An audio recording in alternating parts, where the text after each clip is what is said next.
Bom, vamos começar aqui. Hoje, por enquanto, sem o nosso meio de campo de criação, no meu xará Marcelo Gutemann, mas contando com a presença aqui do Cleveland Prats, que nos brindou essa semana com um excelente artigo, esse comunistinha neoliberal que a gente tem aqui entre nós, né? O nosso zagueiro central, Rodrigo de Losso, e ele, né? O mais cinematográfico dos membros do De Tudo Um Pouco, Victor Loyola. Meus amigos, muito obrigado aqui por vocês estarem comigo, a 39ª vez que nós nos encontramos. Então, para não quebrar a tradição, eu queria ouvir do Victor quais são as novidades do Covid. Parece que não são boas, né, Victor? Na verdade, tudo dentro do esperado, né? Ontem a gente teve o momento de pico, né, nessa pandemia, em média de óbitos, 1.123 de média, ou 5,35 por milhão. É um número que supera um pouco o pico anterior. Eu acho que ele deve cair ainda nos próximos dias, porque a comparação nesses 3 primeiros dias foi contra os 3 primeiros dias de feriado, então você tem um delta aí, quando você coloca de média móvel. Mas, de qualquer maneira, ele vai continuar nesse mesmo platô aí de 1.000 e não deve sair disso tão cedo. Esse que é o problema, né? O não sair disso tão cedo, porque a curva no hemisfério norte, ela já foi muito pior, ela está retrocedendo, ainda estão em níveis maiores que os nossos, em termos de óbito, mas há o claro sinal de perdendo vigor. E aqui não, aqui a gente está caminhando para ter aquele platô que a gente já teve na primeira onda, né? Então, a nossa posição, por exemplo, no ranking global de 24º, era isso há umas 2 semanas ou 3, já é 22º. A gente começa a ganhar posições de quem está meio próximo e está evoluindo a uma taxa menor que 5 por dia. Enfim, e o número de casos, aparentemente, ele segue sem cair, e na verdade ele subiu, né? A gente estava transitando numa média móvel de 45 mil, estava em 49 mil ontem, então ele subiu um pouquinho mais de 10%. Não é nada de explosão. Tem 12 estados que caíram o número de casos e 15 subiram, mas assim, matematicamente não dá para prever nada diferente do que um platô e talvez uma leve subida, um platô com uma subidinha bem leve. E é isso que temos para hoje. A vacinação segue em ritmo lento, mas condizente com o ritmo do mundo. Não é só aqui que está lento, nós temos que falar isso, com algumas exceções. A gente já vacinou quase 3% da população em primeira dose, acho pouco. Nesse ritmo, a gente consegue vacinar todos os grupos de risco até agosto. Ou seja, até agosto a gente está ainda nesse lenga-lenga. É óbvio que é esperado que o ritmo melhore com a chegada de insumos, mas ainda não aconteceu. Então é isso. É mais do mesmo, a gente está um pouco... há alguns sinais de... Tem alguns lugares aqui a colar que se tem uma pressão no sistema, as taxas de UTI cresceram. Aqui em São Paulo elas deram uma aumentadinha. Então, óbvio, eu acho que isso tem um pouco a ver com o carnaval, mas depois deve voltar ao normal. Enfim, nós vamos ficar nesse lenga-lenga. A verdade é que não tem uma solução de curto prazo. A solução é a vacina. Ô, Victor, deixa eu te fazer uma pergunta. Em relação à vacinação e esse ritmo, isso diz mais respeito à nossa capacidade de vacinar em massa ou diz mais respeito à quantidade de vacinas disponíveis? Quantidade de vacinas. Se tiver vacina, acho que já está provado que a gente vai rápido. Tanto que quando chegaram as primeiras doses, elas ficaram disponíveis, a gente evoluiu super nos primeiros dias, muito rapidamente. É que depois você não tem mais, elas acabam, aí não tem muito o que fazer. Mas não tenho dúvida, se houvesse insumos, a gente estaria bem mais acelerado. Tem países passando vergonha esse negócio de vacina, tá? O Canadá, ultra, mega festejado, contratou 7 vacinas, está vacinou menos que o Brasil. A Alemanha também está com dificuldade. Então não é um tema assim, exatamente fácil de fazer. Acho que assim, Estados Unidos, Inglaterra e Israel, de fato, se sobressaem em relação aos demais. E tem mais alguns países lá no Oriente, tá? Mas, de uma forma geral, a gente está no meio da tabela, tá? Tá bom, quer dizer, então, com todas as críticas que são feitas, elas precisam aí de um contexto e que parece que, assim, ainda que pertinentes, mas não é um caso específico nosso, né? Não, não dá para dizer que é nosso. Não é mesmo, né? Você pode até falar que, podia ter comprado mais vacina, não sei o quê. Tem toda essa conversa, né? A gente ficou na mão de 2 vacinas, enfim.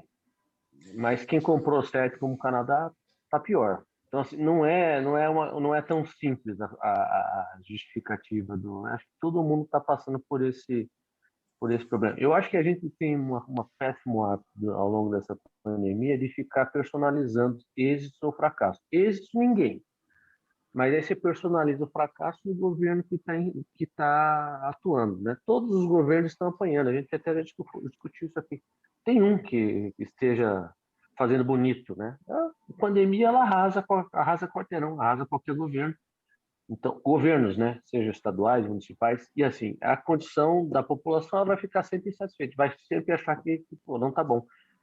Eu imagino, por exemplo, Portugal, tá bom. O grande exemplo, Portugal, está muito pior que o Brasil hoje em índices acumulados. A própria Alemanha não está pior que o Brasil, mas piorou substancialmente, segunda onda, muito pior que a nossa. Então, assim, esse negócio de personalizar, eu acho que, fosse quem fosse, a gente ia estar comendo capim nesse momento como estamos. Eu acho que Minha isso, opinião. isso vem um pouco também desse cenário polarizado, né? Que as pessoas acabam usando, de certa maneira, a pandemia como pano de fundo para a disputa política rasa. Bom, vamos passar para frente. Rodrigo e Cleveland, a minha conexão não está muito boa. Vocês estão ouvindo a gente? Perfeitamente. Beleza. Positivo. Perfeitamente. Então vamos para o próximo passo, que é falarmos sobre as mudanças na Petrobras. Né? Nós tivemos aí um abalo sísmico nas cotações da companhia desde sexta-feira para cá, né, por conta da mudança do presidente da empresa. Eu vou falar aqui, começar a jogada aqui com o nosso zagueiro. Rodrigão, queria suas considerações aí sobre essa atabalhoada mudança na presidência da Petrobras.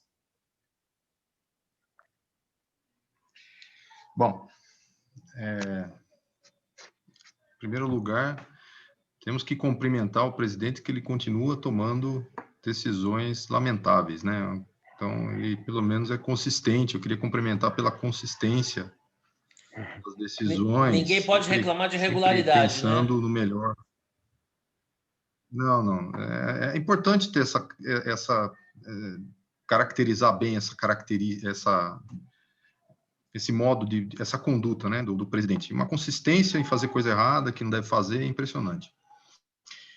Mas deixa eu fazer um comentário. Eu tenho um artigo coautorado com outras pessoas que mostra basicamente que esse tipo de intervenção ele não tem efeitos somente naquela empresa ou somente naquele setor, né? Ele se espalha pelos demais setores e gera várias consequências nefastas para os consumidores, para os investidores e tudo mais. Então, quando você observa um setor regulado ou uma empresa estatal com esse tipo de intervenção, o que o investidor pensa? Eu vou querer um prêmio de risco muito maior para poder segurar esse papel. É basicamente isso. Mas não é só nessa empresa ou nesse setor, é nos outros também que são regulados e que tem alguma participação relevante aí do governo, inclusive na governança da companhia, né? Essa evidência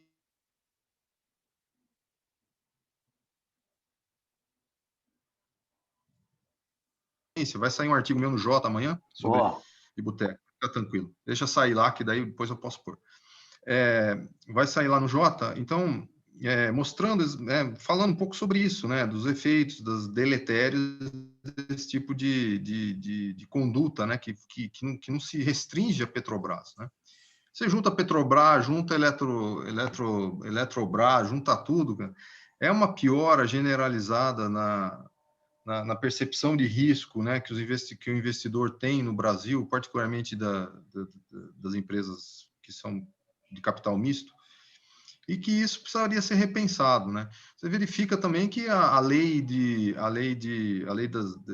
das estatais, né? A lei do conselho não está funcionando, né? Você coloca um general para administrar a Petrobras, por quê? Qual é a característica que esse general tem? Qual é o currículo que esse general tem que o faz competente para administrar a maior estatal do país? Não é claro para mim porque que ele foi escolhido do ponto de vista da lei aí de governança das estatais, né?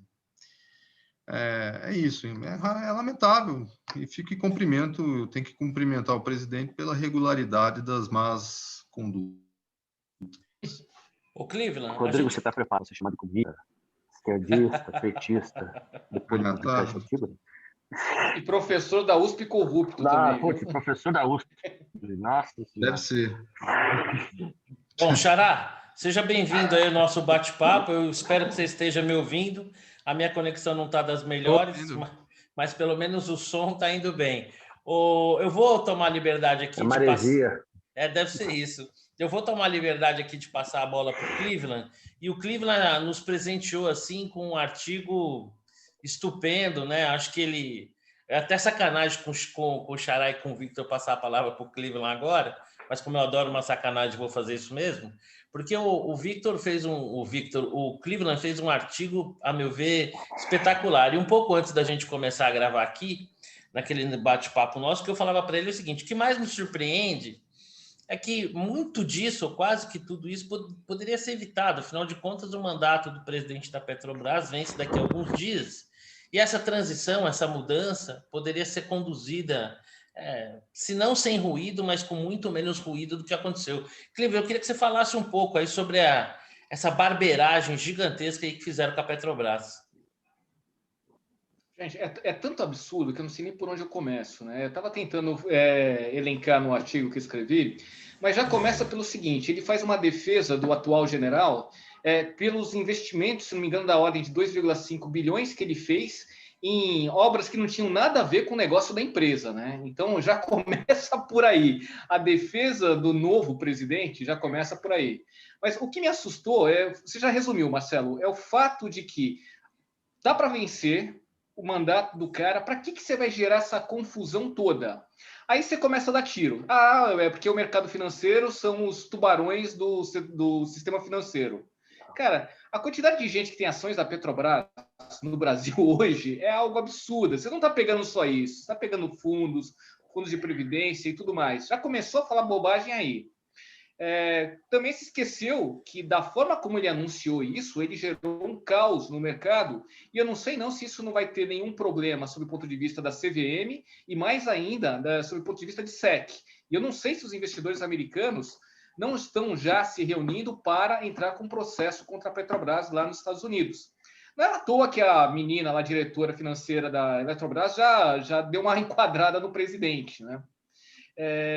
E aí você vai vendo, qual que é o efeito disso? O Rodrigo já falou sobre outros setores, mas tem duas questões que são básicas. O custo de capital da Petrobras sobe substancialmente, o risco se eleva. Então, para emprestar para a Petrobras, eu vou exigir mais, para comprar ações da Petrobras, eu vou exigir um ágio maior e assim por diante.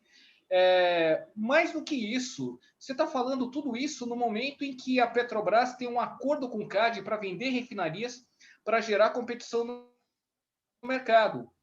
Cara, o que vai acontecer com o investidor que estava pensando em comprar uma refinaria aqui, olhando para o preço do petróleo? E os importadores que já estão com processo lá no CAD contra a Petrobras? Será que eles vão querer permanecer no Brasil?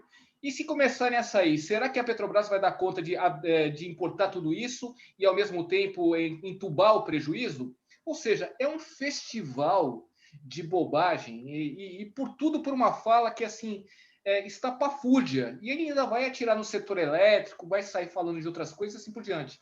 Então, honestamente, o que me assusta é a falta de clareza desse sujeito com relação ao potencial da fala que ele tem. E deixa eu só fazer um... Bom, o próximo parênteses eu vou deixar para o próximo assunto. Mas, enfim, eu só escrevi esse artigo porque me deu vontade de responder ao Bolsonaro. Olha, cara, para de falar isso, pelo amor de Deus, porque você não tem a mínima ideia do que você está falando. Você mesmo disse que não conhece economia. você está atrapalhando o teu próprio governo. Você está gerando problema para o teu próprio... Ele nem sabe disso, né? Está congelado. O anfitrião caiu. Não, eu tô aqui. Deixa eu falar uma coisa. O Xará, o Cleveland fez aí um brevíssimo resumo do artigo dele, que eu convido a todo mundo Começar a bater papo Vocês não estão me ouvindo, não, é? aqui. Estão me ouvindo? Estão me Que acho que fica melhor. Estão me ouvindo ou não estão me ouvindo? Tá cortando.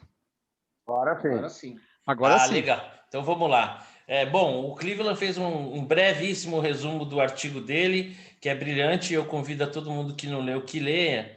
E eu queria ouvir do Xará o seguinte: Xará, está muito claro aí, né, que esse problema vai muito além da questão da Petrobras, né? Ela gera uma percepção muito ruim em relação a toda a nossa economia, ao risco, ao governo. Eu queria uma impressão sua, você é um analista aí de uma grande gestora, né, internacional. Como é que o gringo, né, vê essa movimentação? A gente pode ver aí pelo fluxo de saída dos últimos dias da Bolsa, né? Mas eu queria que você avançasse um pouco nessa perspectiva, né?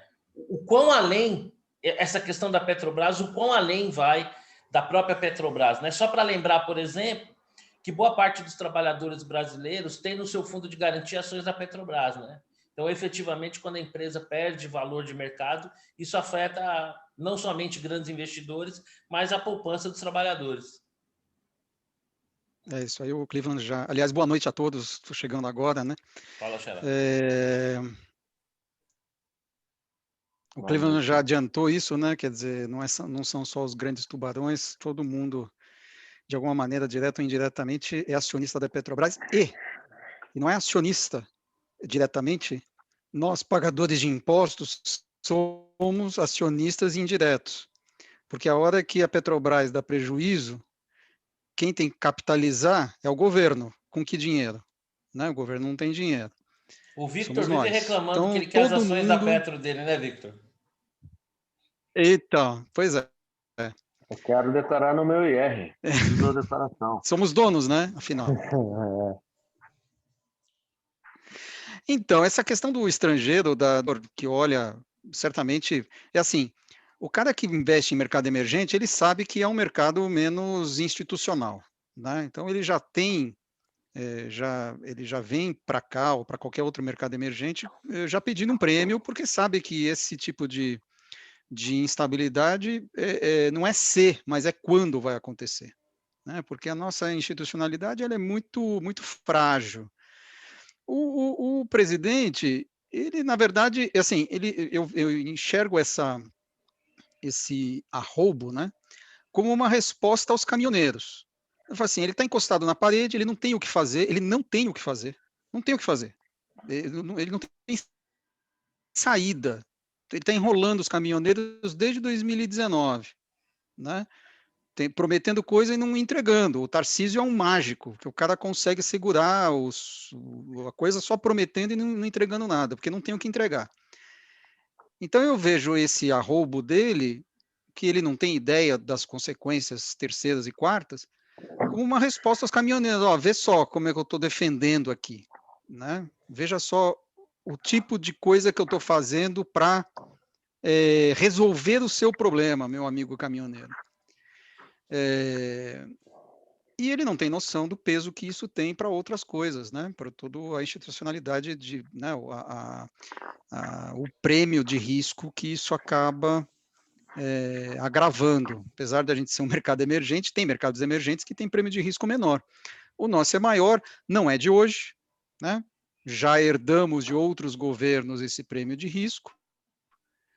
E o Bolsonaro faz pouco para diminuir o prêmio de risco, infelizmente, né?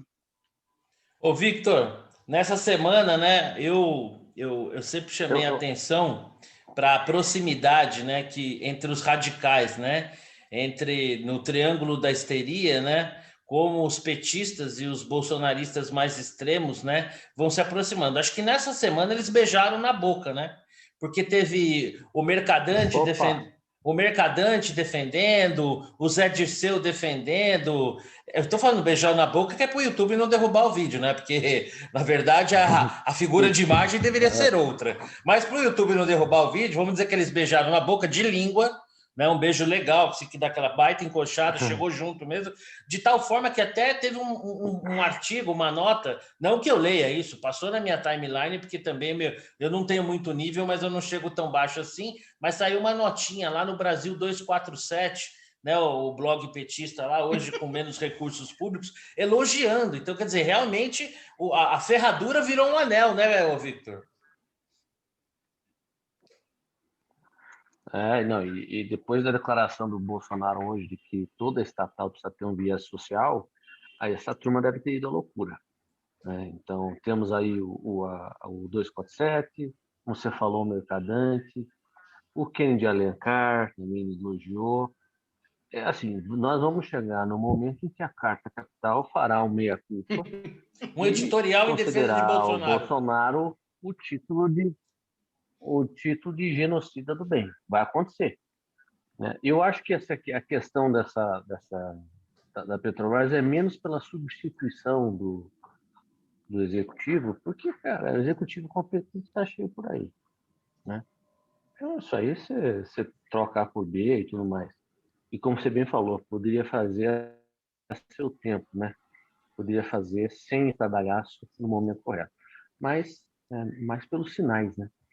Os sinais de intervenção. É isso que assusta a turma. Então, a mudança em si. Marcelo, você me permite só um complemento? Claro, por favor. Depois do artigo que você escreveu e esse clima de romance no ar, você pode tudo.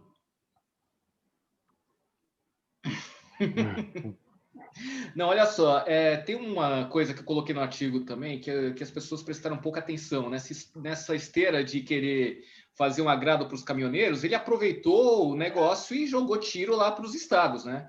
Você simplesmente, fora do âmbito de uma reforma tributária, tentar fazer uma mudança do imposto do ICMS sobre combustíveis, é você chegar a retirar 25% da arrecadação dos estados.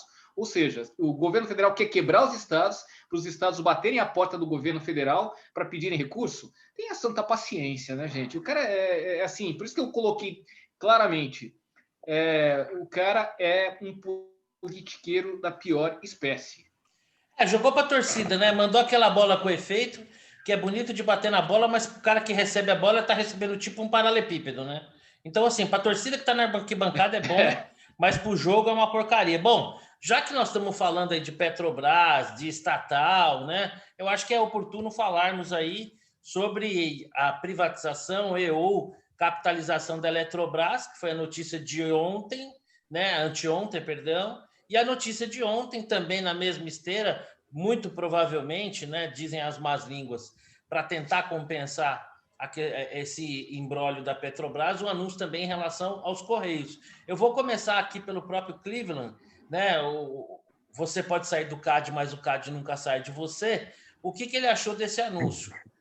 Tanto do caso da Eletrobras como do Correio, eu sei que está muito em cima, ainda tem que avançar mais, mas como essência vale a pena ou dependendo do modelo pode ficar pior? Então, vamos lá, olha só. A primeira coisa, só um detalhe, né? O nosso presidente da Câmara também, no meio do pregão, resolveu falar um monte de coisa sobre a Eletrobras, né? Ou seja, as ações enlouqueceram, o mercado enlouqueceu e tudo mais, né? Ele saiu do Palácio do Planalto falando que ia privatizar, que ia ter ação, ia ter Golden Share. Não sei por que ele não falou Golden Shower, né? Mas enfim, deixa para lá. Então já começa errado, né? O que me assusta um pouco nessa história? Capitalizar. Será que significa privatizar? Porque você está diluindo todas as ações. Será que você não vai criar um problema de governança dentro de uma empresa que tem que investir? E você pode criar situações internas que você, como não tem um controlador, pode sair de tudo de lá, ainda mais com o governo tendo direito a opinar também. Então, para mim, isso já é um problema. Eu acho que aquela coisa é o medo de querer privatizar de fato. É o medo de querer se desfazer. Fora que você perde também capacidade de precificar num nível melhor. Mas mais do que isso, o que me assusta nessa história? Primeiro, a gente de longa data tem um modelo de setor elétrico engessado. Um modelo que foi criado na Dilma lá atrás, que não gera incentivos adequados, que não se preocupou em gerar concorrência na geração onde é possível, que deixou um monte de coisa de lado. Por que você, ao invés de simplesmente soltar uma bomba dessa do Congresso, você não faz um estudo que seja capaz de remodelar o setor, criando concorrência e gerando incentivos adequados para que se invista mais e que lá na frente você tenha preços menores? Então, eu acho que tem uma discussão prévia aí que precisava ter sido feita. Mas ok, você mandou para lá, tá lá, vamos ver o que sai. Eu tenho minhas críticas, mas pelo menos está lá. O que eu acho é que ele jogou já imaginando que não vai sair nada de lá. O meu medo é que saia uma coisa pior do que a gente tem hoje. Correios eu vou tomar mais cuidado em falar, porque eu recebi agora no final da tarde a proposta e não tive tempo de analisar. Então, pelo tamanho da proposta, parece que tem uma discussão lá maior. Mas o que me assusta na história do Correio é que o Correio, da forma como está, já tendo prejuízo, ele tem áreas que são linkadas, que tem economia de escopo e de escala, que, se bem trabalhadas, poderiam eventualmente você ter uma situação um pouco melhor do que o Correio que a gente tem hoje. E dependendo da forma como você privatiza isso, você pode perder eficiência e você pode, inclusive, não tornar o negócio atrativo. Então, eu acho que a gente, de novo, precisaria ter clareza sobre o que fazer com esse setor. Não é uma coisa tão simples, trivial. Uma coisa é você privatizar na Europa, que você tem vários países com população bem distribuída, que todos os mercados têm uma demanda forte. Outra coisa é você privatizar no Brasil, na Rússia, no Canadá, que você tem áreas muito isoladas. Como é que você vai lidar com isso? Então, essa é uma discussão que precisa ser feita. E eu não sei se isso foi feito ainda. Ô, Vitor, deixa eu te fazer uma pergunta. Bom, eu sou um prático, né? Sou operador. Meu negócio é comprar e vender, sei fazer no máximo aí as 4 operações básicas. Mas uma das coisas que eu aprendi é o seguinte, que o ótimo é inimigo do bom. É melhor privatizar mal do que não privatizar? O que você acha?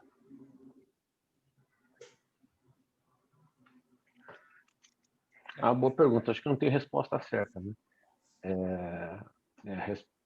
Qual é o custo de oportunidade de não privatizar? Agora.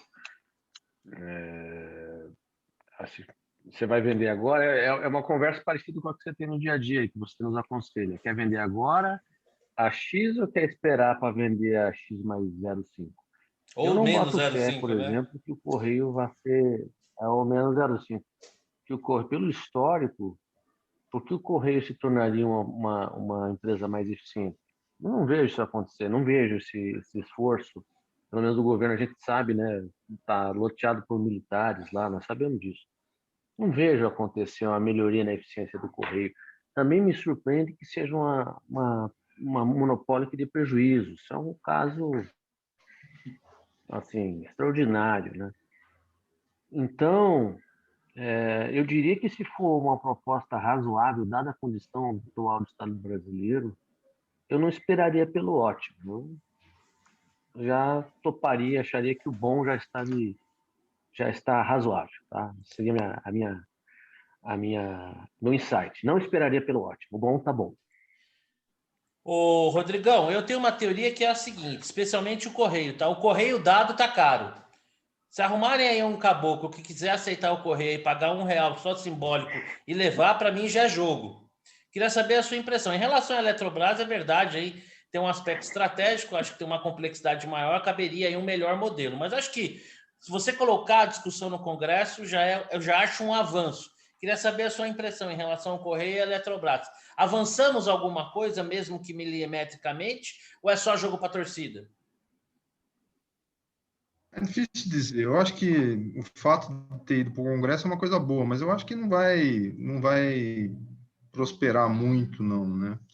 O que é, assim, o que eu enxergo, se você olhar desde o início do governo, nós estamos aqui com 2 anos e 2 meses de governo, né?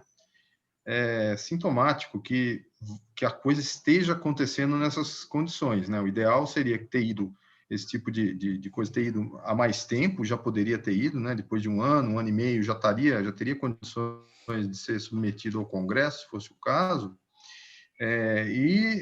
com uma coisa mais consistência, que o Cleveland falou. Então, depois de 2 anos, nós estamos mandando o quê? Uma coisa inconsistente, aí você se pensa, pô, não deve ser bom, né?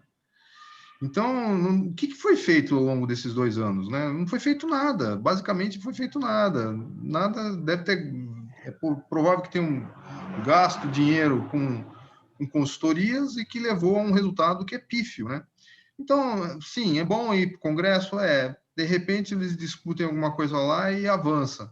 Mas eu concordo com o Cleveland, se você não vai com um estudo bem embasado, bem fundamentado, de mudança de paradigma para o setor tanto para o setor elétrico quanto para o setor de comunicação, que é o dos Correios, eu fico imaginando que a probabilidade disso prosperar e ter alguém interessado é muito baixa. Então, é jogar para a torcida. Depois de 2 anos, isso é muito pouco. Ô, meu xará, é o seguinte, se a memória não me falha... Você falou um negócio importante. 2 anos, né? Eu acho que é um ponto importantíssimo. Assim, teve 2 anos para atrapalhar nos pormenores, né? Você não precisava fazer isso publicamente. Vitor. Se chegou agora um negócio mal feito, é porque não fizeram. Vitor, é pior do que isso, porque o que está sendo falado aí é tudo que está na página do governo ppi.gov, que está como intenções. Mas estão falando que vão contratar o BNDES para fazer um estudo de modelagem depois, só que estudo de modelagem que o BNDES faz é modelagem econômica financeira, não é de modelagem do setor. Então, isso que me preocupa. Do estudo, né? Depende do estudo, o BNDES ele recontrata. Eu participo de várias licitações nesse aspecto para fazer a modelagem total. E aí, Rodrigo, forma o consórcio. O que me preocupa é você ter uma discussão do tipo, olha, eu não sei se você deve estar acompanhando da SEDAI, né?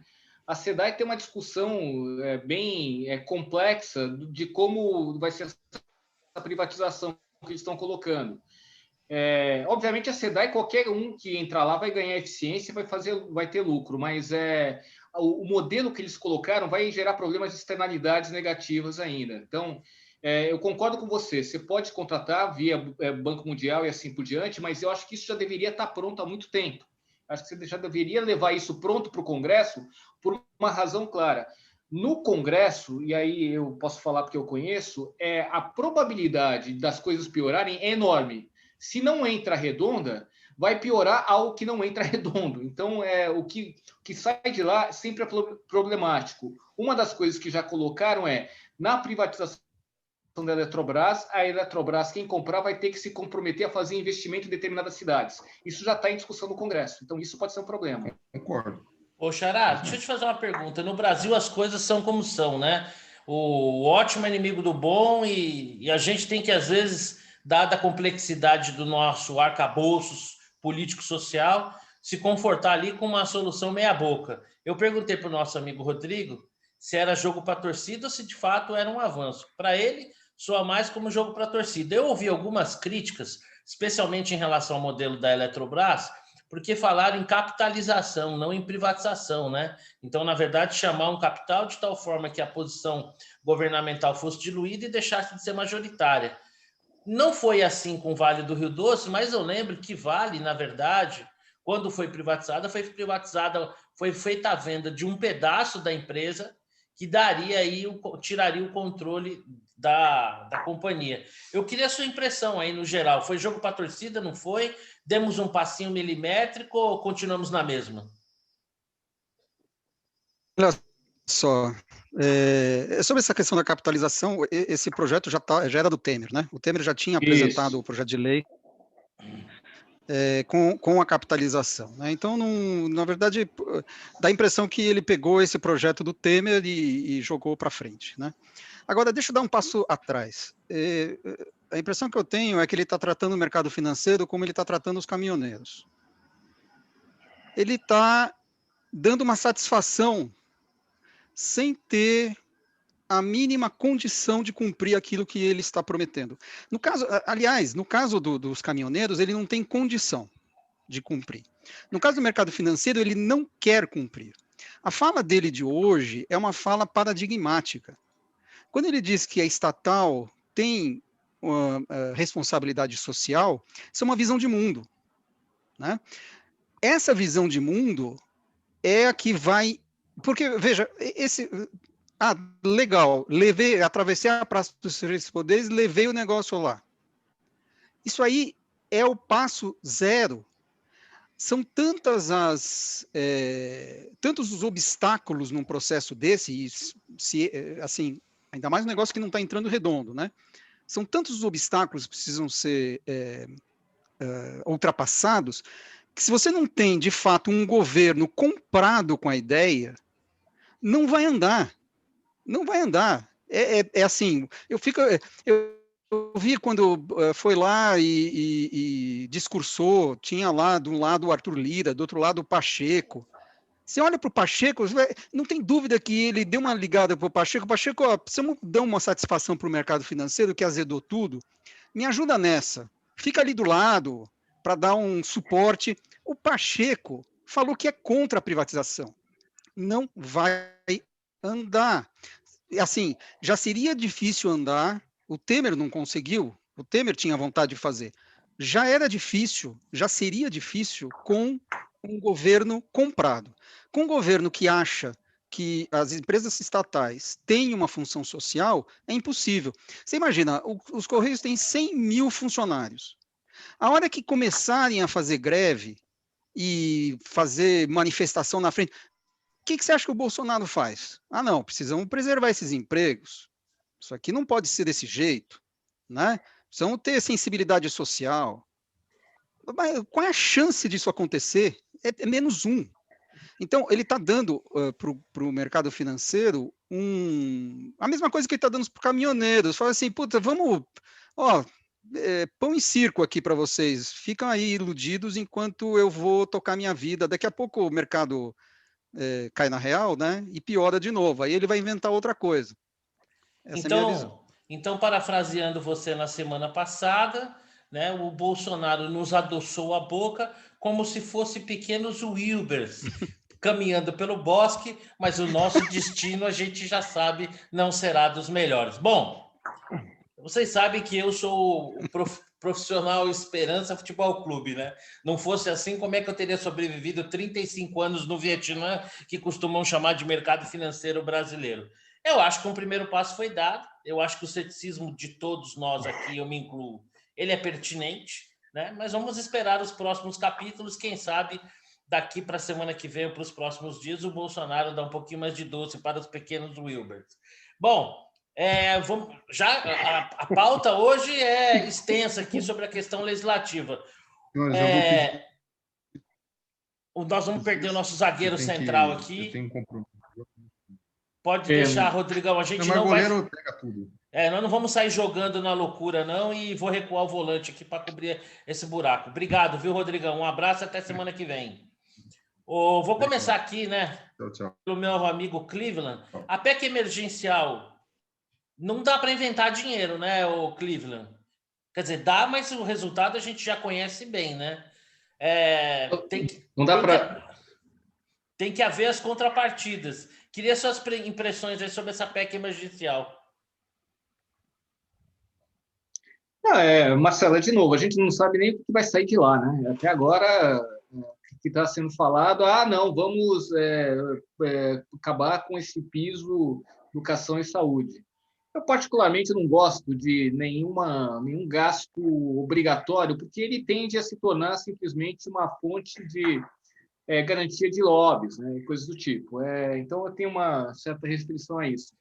Mas o que eu estou vendo é que o que está se desenhando é que vão jogar a dívida lá para frente, então vão permitir o governo federal fazer mais dívida, e a conta vai ficar lá na frente para a gente. Então, nada vai se resolver, você está deixando de pegar o que é de fato relevante, você está destroçando a PEC emergencial, você não está permitindo resolver absolutamente nada e a conta vai chegar. Sempre, né, Marcelo? A gente está tão cansado de falar a mesma coisa sempre que às vezes eu não sei mais nem o que falar. E pior, né? Pior, o nível do debate que está no Congresso é algo tão absurdo que nem a Câmara com o Senado se entendem. Então, eles nem estão caminhando na mesma linha. É muito complicado. Eu acho que é mais uma coisa para inglês ver, mais um problema, vai aumentar o risco do Brasil, as coisas vão piorar e, infelizmente, a gente está caminhando com uma previsão que a gente já fez lá atrás. Né? Ô, Xará, nós somos do mercado financeiro, a gente vive de sinais, né? O que vai acontecer, quais são as sinalizações que nos são dadas. O grande pesadelo do mercado financeiro em relação ao Brasil é a questão da responsabilidade fiscal, né? A gente não consegue gerar superávit, nosso endividamento é crescente e estamos diante de uma situação desafiadora por conta da pandemia.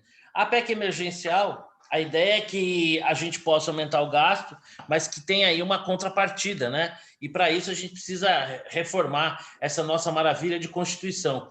Eu queria a sua impressão. A PEC emergencial vai ser o suficiente para trazer... É meramente retórica, eu sei que não, tá? A PEC emergencial trará a confiança necessária que o mercado precisa para mudar sua percepção de risco em relação ao Brasil? Eu levantei, agora você corta. Não, mas você sabe que você conhece certamente a figura do sapo na frigideira, né? Sim, sem dúvida. É aos pouquinhos, né? Não tem mistério. Aos pouquinhos, você vem falar se, sei lá, 3 meses atrás que a gente ia ter uma extensão do auxílio emergencial fora do teto, eu falo, nossa, o mercado vai surtar. E hoje a gente já está conversando normal, não, se tiver contrapartida, tudo bem e tal. No fundo, quer dizer, o buraco é tão mais embaixo que a gente está, eu uso, né, a gente também sabe dessa figura, a gente está fazendo piquenique na beira do vulcão, né? O nosso grande salvamento hoje, né? Quer dizer, aquilo que está nos salvando hoje é a taxa de juros zero no mundo. A hora que essa taxa começar a subir, eu acho que não vai ser tão cedo, mas enfim, um dia vai começar a subir, a gente não vai ter feito a lição de casa e adivinha. Vai ser barata boa. Nós temos que aproveitar essa janela de oportunidade, né?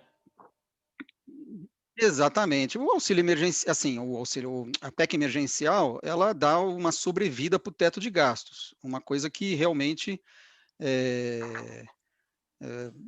vai dar um fôlego adicional para você ficar com esse teto uns 2 anos, 3 anos, tal. Depois vai ter que resolver. A gente está trabalhando muito no limite e agora com a dívida 90% do PIB, nós não podemos subir a taxa de juros. A hora que você sobe a taxa de juros, uma taxa de juros real positiva, você também está frito, né? Porque a tua dívida é tão grande que o serviço da dívida fica impagável. O Xará, eu então, vou gastar meu... O pessoal está brincando na beira do vulcão. Xará, vou gastar meu economês agora, hein? Respira fundo e se prepara. Marcelo Gutermann, você acha que nós poderíamos estar caminhando para um cenário de dominância fiscal?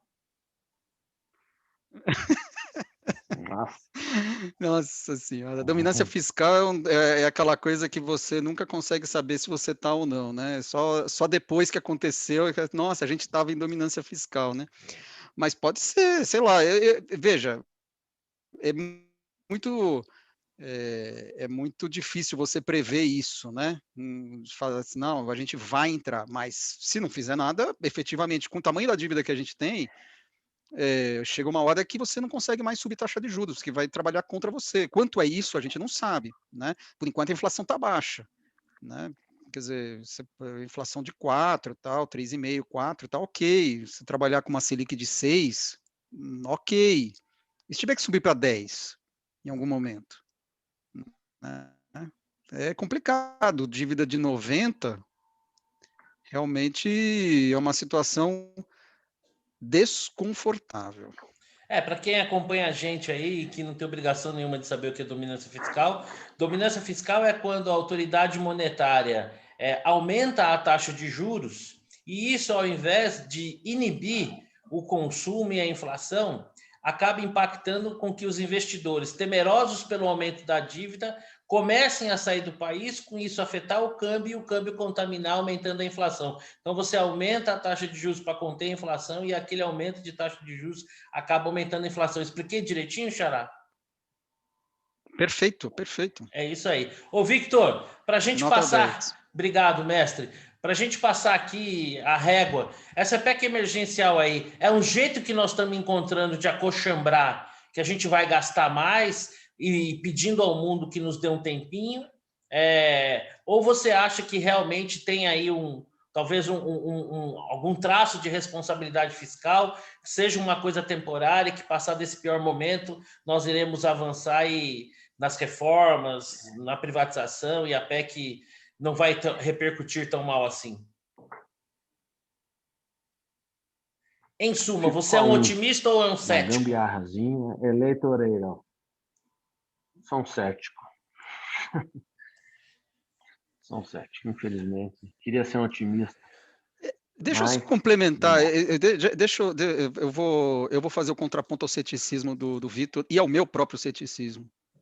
Muito bom isso. Jack enxergar o copo meio cheio. Vai, vou te dar uma deixa aí, Xará. Como é que é? Dr. Jack e Mr. Hyde na versão Marcelo Gutermann. É isso aí. Certamente você tira foto, e mesmo filme, né? O filme não é muito legal também, mas o fato de você estar discutindo e tendo dificuldade, efetivamente, você está tendo dificuldade de aprovar um gasto adicional de 30, 40 bi, que não é pequeno, mas também não é gigante perto do nosso orçamento. Um tri e meio, né? 1,5 trilhão, né? Que é 1,5 trilhão, né? Isso aí. Então, é assim, o grau de dificuldade que está sendo a aprovação disso, a exigência de contrapartidas, as idas e vindas, as discussões, mostra, de alguma maneira, que você tem amarras, graças a Sam Temer, né, que estão segurando o barco. Saudade efetivamente. De Temer, né, meu filho? Putz, nem me falo lá, meu. Aquele cara, as mesóclises. Meu. Quem diria, quem diria, meu hein? Deus. Volta, Temer! Então, assim,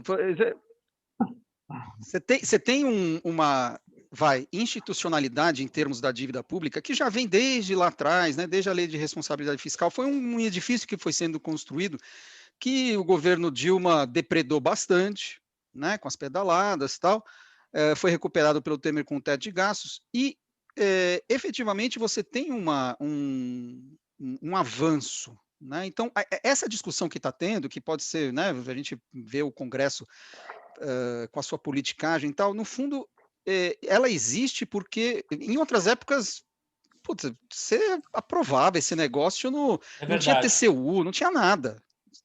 Você aprovava e pronto, e gastava. E depois, na conta movimento do Banco do Brasil, você saía, né? Se financiava. Então, assim, avançou bastante. Não é à toa que hoje a gente tem condições de ter um Banco Central independente, fazendo política monetária que funciona, com a inflação a 3%, 4%, enquanto o nosso vizinho do Sul não tem. Né? Então, só para dar Marcelo, o copo meio cheio. Posso só dar uma complementada claro. E também para o copo meio cheio dessa história? Tem um ponto que pode parecer assim bastante contraditório e estúpido, mas infelizmente é uma alternativa que eu não gosto, mas pode acontecer. Se você conseguir congelar o gasto do servidor público, que meus amigos do funcionalismo público não escute, com um pouco de inflação, você começa também a acertar as contas públicas. Então, se caminhar nesse sentido, é um pouco do copo meio cheio para quem está do setor privado. Olha, eu vou tirar os óculos aqui para ver se vocês percebem aqui no canto do olho se formando lágrimas, porque consegui um pouquinho de otimismo do meu xará e do Cleveland, em contraposição a uma visão tão cética do meu amigo Victor. Olha, é uma coisa que me emociona. Se eu pudesse mandar um emoticon, mandava aquele lá que a gente troca no grupo às vezes. Pô, você me emocionou, né?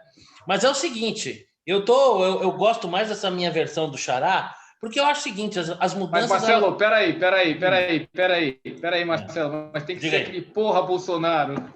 É verdade. Tem que ser aquele emocionou porra do Bolsonaro. Tem que mandar junto, né? Não, porque eu acho o seguinte, né? Na democracia, os avanços, eles são assim mesmo, milimétricos. Né? E essa questão da conta pública começa lá no governo de Sarney, né? Quando você separa o tesouro do Banco Central e tudo. Então, assim, eu acho que as coisas vêm caminhando. É claro, muito aquém do que poderíamos, muito aquém do desejável, mas numa direção. Eu sigo sendo não tão cético, não tão otimista. Talvez seja o meu espírito de sobrevivente mesmo, né? Porque para estar tanto tempo no mercado só sobrevivendo mesmo. Ó, vem bombardeio, se enfia num buraco aí, espera calmar esse negócio, depois a gente vê o que faz. Mas, enfim, hoje a nossa pauta é extensa a falar sobre a questão do parlamento, né? Na semana passada, nós discutíamos aqui o que para mim foi um estupro institucional do STF, quando prendeu um deputado por aquilo que ele havia dito, e eu achava, naquela ocasião, e sigo com a minha convicção, e tendo a companhia do Ives Ganda Martins, estou muito bem acompanhado, de que aquilo era uma prerrogativa do Congresso e jamais do STF. Bom, se tinha alguma dúvida, parece que o pessoal do Congresso resolveu acabar com qualquer tipo de dúvida, né? E nós temos aí a PEC, que foi apelidada a PEC da impunidade parlamentar. Então, ministros do STF, se vocês tinham alguma dúvida sobre o que um deputado podia ou não fazer, para não ter mais dúvida, liberou geral. É isso aí, ô Cleveland? Tá no mute. Tá no mudo. Ainda bem que estava no mudo, vocês não Ainda pegaram a primeira parte. Então fica desgravado a primeira parte. Mas olha só, eu acho que eu sou, desde o início das nossas conversas, o cara que mais tem batido no problema da institucionalidade desse país, né? Que está tudo errado, que o Supremo decide da forma como quer, não olha a lei, legisla e tudo mais, que o Legislativo também faz o que quiser, invade outras competências também, que o Executivo faz, deixa de fazer ou às vezes faz demais. Então, eu acho que esse é mais um capítulo do que aquilo que a gente já está vendo, né? Esse processo que começou com o Toffoli e o Alexandre lá no STF, já começou errado, foi tudo errado, e o mais engraçado é que a bomba estourou com um deputado que não tem a mínima noção do que estava falando. Assim, ele não imaginava a extensão do que ele estava falando, qual o impacto que isso teria. E o cara levantou a bola para toda essa discussão que a gente tem. O que me assusta de tudo isso é que, dia sim, dia também, a gente sempre tem uma notícia que caminha no sentido de destruir as instituições, seja de dentro de cada instituição, ou seja, atuando contra o sistema democrático como um todo. Isso é mais um capítulo só, para mim não muda nada, é só a trajetória que a gente tem trilhado. Se for retomar toda a discussão sobre os novos institucionalistas, a gente vai chegar a uma previsão de que daqui a pouco o país vai virar um caos. E não está muito longe disso, não. Ô, Victor, a nossa democracia ela é jovem, né? Talvez em termos históricos ela esteja entrando naquela fase das espinhas. Eu queria a sua impressão em relação ao seguinte: essa PEC da impunidade parlamentar, que eu custa acreditar, que assim, mas eu custa acreditar, mas não quer dizer que eu não acredite, assim, que não seja possível, né? Porque depois que eu vi o Congresso aprovar a prisão através de um mandato de flagrante, coisa inédita na história, por aquilo que um deputado disse, sem que ele passasse sequer por um julgamento na comissão de ética, eu não duvido de mais nada. Mas você acha que é possível que uma PEC como essa, que praticamente coloca os deputados como inatingíveis, não importa o que o cara faça, possa ter sucesso? Ou ainda existe algum pingo de razão nesse país? Acho que ela terá, acho que sim. Mas se houver uma repercussão negativa muito forte, nós já tivemos exemplos anteriores em que tanto o Congresso quanto o presidente voltaram atrás com repercussão negativa, né? Com a gritaria da Malta.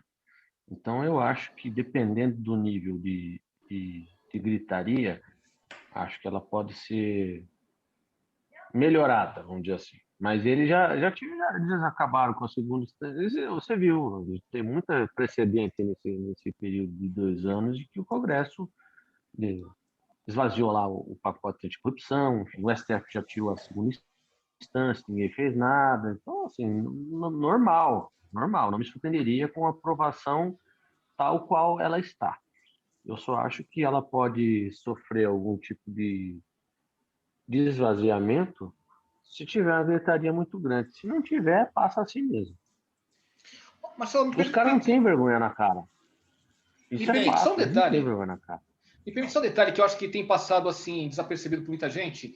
Tem um inciso que está colocado lá que é o seguinte: olha, se tiver um problema com o deputado, esse deputado vai para a Câmara, o senador vai para o Senado Ele vai ficar no Congresso.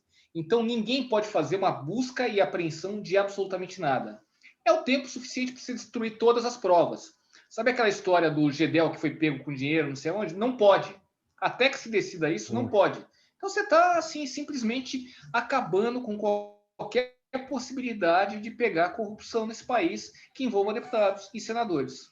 Mas se o STF, que deveria ser a casa para proteger a Constituição, é o primeiro a destruir, é o primeiro a jogar a Constituição no lixo, a gente não pode esperar coisa diferente, né, do nosso Congresso, mas que, como sempre bem lembra o nosso xará, todos eles eleitos por nós, né? Então não tem ninguém ali colocado bionicamente. Xará, eu queria a sua impressão sobre a PEC da impunidade, para a gente passar a régua nesses assuntos tão deploráveis, ufa.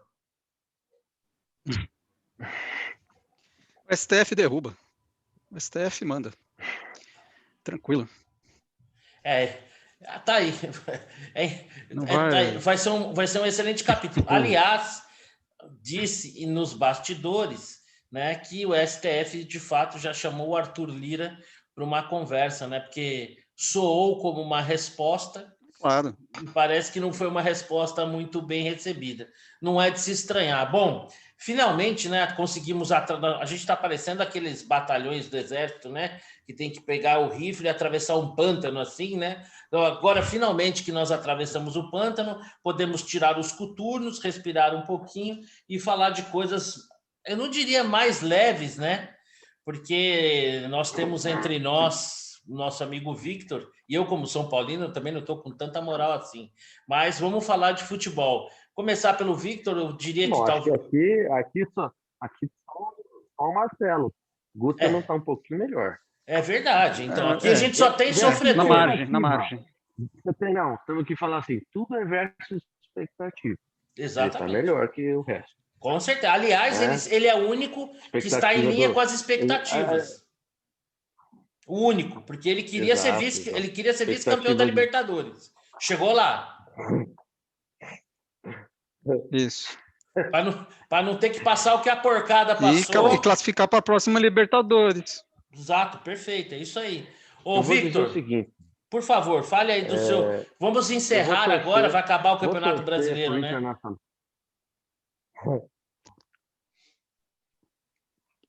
Pois é. Vou torcer para o Internacional hoje. E vou torcer para o São Paulo, pelo menos, fazer o mínimo, encerrar com dignidade esse campeonato, empatar. Você acha que não? Eu sou São Paulino, mas não esperaria tanto. Ô, Victor, deixa eu te falar um negócio. O pessoal está me mandando os áudios. Deixa eu falar um negócio. O pessoal está me mandando uns áudios do VAR do jogo do Internacional contra o Vasco. E é uma coisa vergonhosa. Eu sei que o Vasco, se jogar 10 vezes contra o Internacional, vai perder 10 vezes, porque é um time medonhamente horroroso. Mas, putz, o VAR simplesmente houve uma menção, né? Muda a linha lá para dar o gol logo. Aí fica difícil, né? Então, agora, esses 3 pontos garantem o Vasco? Depende da rodada de hoje, né? Não, veja só, o Vasco é tão incompetente, tão vagabundo, que ele precisaria, para não ser rebaixado, ele precisaria de 1 ponto a mais. 1 ponto a mais. Porque com 1 ponto a mais, ele vencendo hoje, ele escaparia. Sim. Ele vencendo hoje... por que escaparia? Porque hoje é uma probabilidade boa. O Fortaleza pegando o Fluminense no Rio, o Bahia pegando o Santos. Qualquer um dos dois que ao menos empatasse, o Vasco vencesse, o Vasco escaparia se tivesse feito 1 miserável ponto a mais. Agora eu vou dizer quantos pontos ele perdeu. Ele perdeu 6 para o Curitiba, 4 para o Bahia, 3 para o Fortaleza, 3 para o Sport e 2 para o Goiás. Se fizesse 1 desses todos os pontos que ele perdeu, ele teria escapado. Não escapou porque merece estar onde está. É uma incompetência assim, sobrenatural. Agora, que de fato houve uma má-fé aí nessa questão do VAR nesse jogo, não tenho a menor dúvida. Mas daí a dizer que vão anular, não vão anular. Né? É má-fé, mas paciência. Ô, Você Victor, só é rebaixado se, né? Tava aí faltando um pontinho. Você Veja falou lá. do São Paulo. É o seguinte, o São Paulo conseguiu uma coisa que eu vou contextualizar o que o São Paulo conseguiu. Se nós 4 aqui e o Rodrigão, né? Nós somos aqui em 5. Se a gente pegasse uma meia dúzia de moleque ali, no rachão ali, né, num campinho de terra aí, de qualquer periferia aí, e a gente fizesse ali um catadinho, a gente jogava com o Botafogo de igual para igual. Jogava de igual para igual. Resultado aberto. Tinha que jogar triplo para saber o que ia dar. O São Paulo conseguiu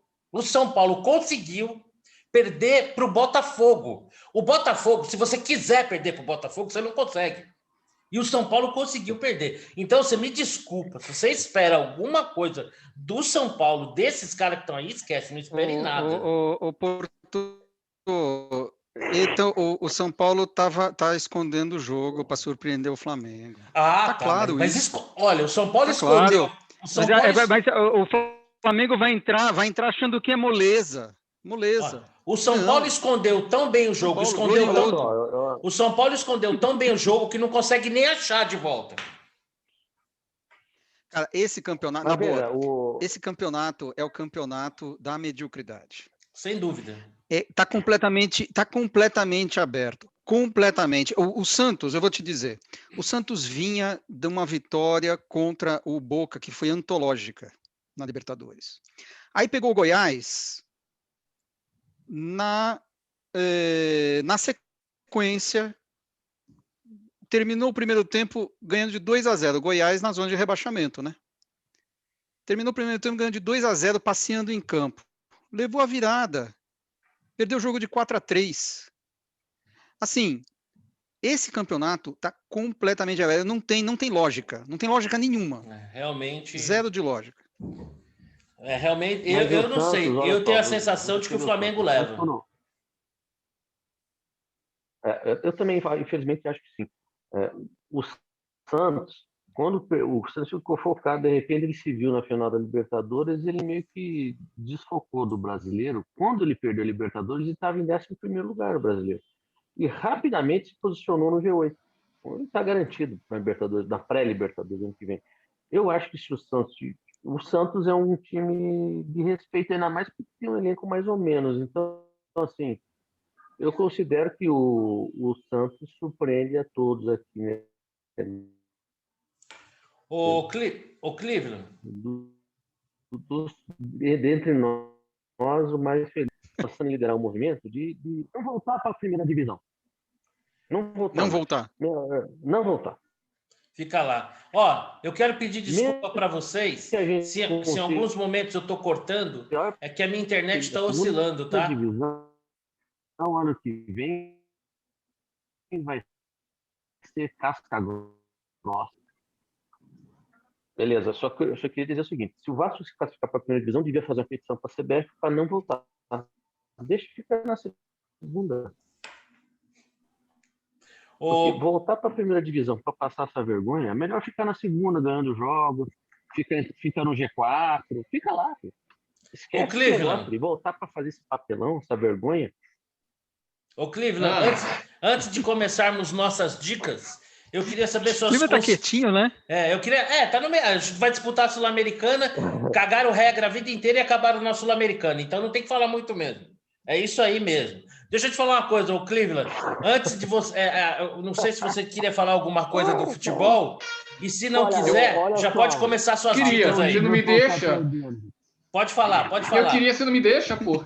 Pode falar. Olha só, o recado para o Vitor. Vitor, não deseje ir para a segunda divisão, porque tem a terceira abaixo, tá? Verdade. Então, cuidado. Meus amigos, essa minha conexão É um risco. Mas vamos lá. Essa minha conexão aqui está de judiar, então vamos brevemente falar aqui as nossas dicas. E antes das dicas, vou fazer um resumo BBB rapidamente. Carol Conká foi expulsa da casa, com 99,17. Tem uma mensagem subliminar aí, 99,17. Recorde histórico de todas as edições. A psicopática, a egoísta, a dissimulada, a manipuladora Carol Conká foi mandada embora da casa. Bom, vamos ver como é que vai ficar a dinâmica, mas Lumena e Projota são os próximos alvos aí. Bom, vamos, o Cleveland, comece aí com as suas dicas para a gente passar a régua. Putz, dica? Dica, bola dentro, bola fora. Fala o que você quiser. Te confesso... dica, sei lá, saiam, passeiem, usem máscara, passem álcool, vivam, bebam.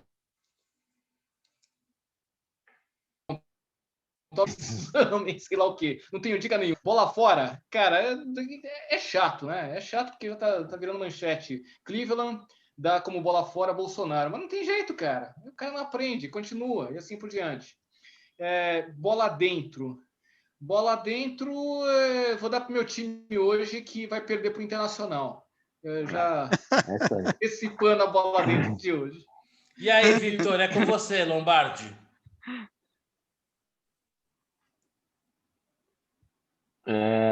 Vou seguir o relator. E a bola dentro... Putz, essa semana não teve nenhuma, né? Não estou conseguindo... Eu te empresto a minha depois. Essa semana de bola teve várias. Tem alguma? Eu vou te emprestar a minha. E aí, Victor? Eu vou fazer uma frase. A frase do Thomas Sowell. É difícil imaginar uma maneira mais perigosa de tomar decisões do que colocá-las nas mãos de pessoas que não pagam preço algum por estarem erradas. Excelente frase.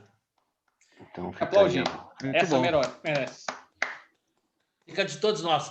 Ô, Xará, e você aí? Qual que é a sua bola dentro, sua bola fora? Suas considerações finais? Bom, bola fora é o concurso, né? O nosso amigo. Agora, bola dentro, teve um assim. A concessão do Jardim Zoológico.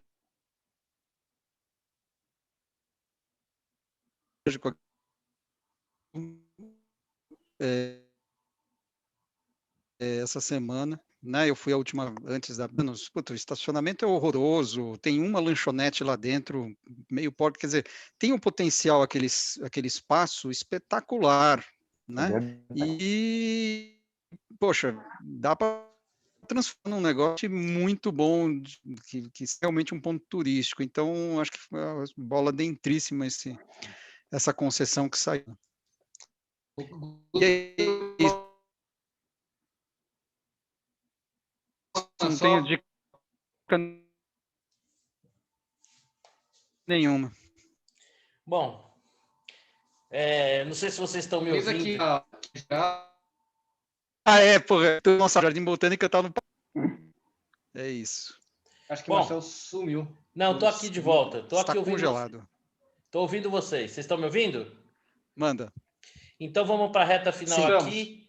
Bom, a minha bola fora, já que todo mundo deu a bola fora para o Bolsonaro, a minha bola fora vai para o presidente da Câmara, né, e para o próprio plenário, por ter admitido discutir essa PEC da impunidade, uma atrocidade. A minha bola dentro, de novo, vai para o Marcel Van Hatten, que é um verdadeiro democrata, alguém que exerce o seu mandato com muita responsabilidade. Tomara que o tempo não me queime a língua, mas eu espero um dia poder votar nele para presidente da República. A minha dica é o seguinte, eu estou meio a trabalho, meio de férias aqui em Florianópolis, e fugindo de todas as grandes baladas, os points conhecidíssimos, aqui numa praiazinha no extremo norte, em Cachoeira do Bom Jesus, né, tem um lugar aqui chamado La Finca. La Finca é uma portinha pequenininha aqui, que vem de empanadas argentinas, de um argentino que tem empanadas deliciosas, um espetáculo. É uma portinha pequenininha, mas se você quiser tomar um café da manhã, estiver aqui pelo norte da ilha, dependendo de onde você estiver, 10 minutinhos você chega lá e vale a dica. Então é realmente muito bom. Bom, meus amigos, aos trancos e barrancos, com uma conexão meia boca, mas finalmente chegamos lá, encerramos aqui o 39º de tudo um pouco, né, onde a gente exercita a mãe das ciências, né, que é a tudologia, nós que somos graduados, pós-graduados, autoridades mundiais em tudologia, e até semana que vem com o nosso, quem diria, 40º encontro. Um abraço para todos vocês e muito obrigado por viajarem na minha viagem, tá bom? Fiquem com Deus. Falou. Um abraço. Marcelo. Valeu, tchau, Obrigado. tchau. Tchau.